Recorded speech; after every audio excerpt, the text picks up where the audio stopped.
Zaman sekarang ni, hampir semua benda dah boleh buat dalam phone. Nak beli barang, order makanan, belajar online, malah sekarang ni nak urus akaun bank pun boleh daripada rumah. Di sinilah munculnya bank digital. Ia berfungsi macam bank biasa. Boleh simpan duit, pindah wang, bayar bil dan sebagainya. Tapi, semuanya dibuat sepenuhnya secara dalam talian. Nak pilih bank digital yang sesuai, anda mesti tengok pada servis yang ditawarkan, charge yang dikenakan dan servis simak pelanggan yang boleh bantu anda. So, apa contoh bank digital yang popular dekat Malaysia?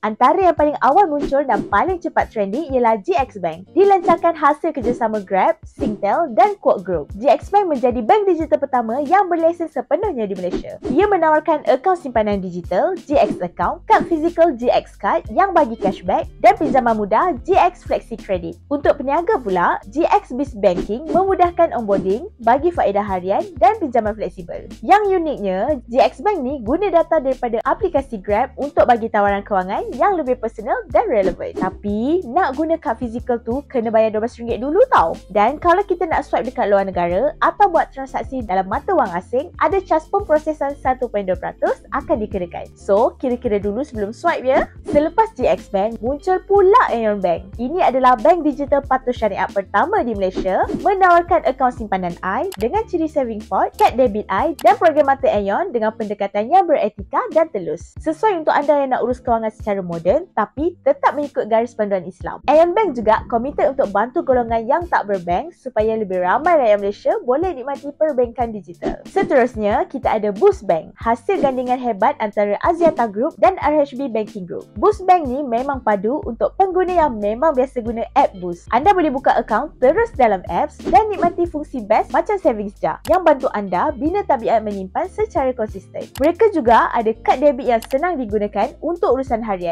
Pendek kata, Boost Bank ni memang kena sangat untuk generasi muda yang nak semuanya cepat dan praktikal. Bercakap tentang masa depan bank Islamik, KAF Digital Bank adalah antara yang sedang ditunggu-tunggu. Walaupun masih dalam fasa ujian, bank ni bakal menjadi bank digital Islamik kedua negara dan diketuai oleh KAF Investment Bank bersama rakan-rakan konsortium seperti Karsam, Moneymesh dan Stohub. Bila dilancarkan nanti, akan fokus kepada akaun simpanan Islamik, pelaburan digital dan servis yang sesuai untuk perniagaan dagang serta fintech. Yang penting dapat approval daripada BNM tau. Gabungan moden dan patuh syariah ni menjadikan KAF calon utama untuk jadi peneraju digital Islamik Malaysia. Akhir sekali, kita ada RYT Bank atau dulu lebih dikenali sebagai YTLC Digital Bank. Bank ni baru je dapat kelulusan pada awal 2025. Menariknya, RYT Bank menumpukan kepada perkhidmatan perbankan yang dikuasakan oleh AI. Mereka bakal memperkenalkan RYT AI, pembantu kewangan maya yang boleh bantu anda rancang kewangan, semak bajet dan pantau transaksi 24 jam. Mereka juga ada sistem keselamatan canggih seperti pengecaman wajah,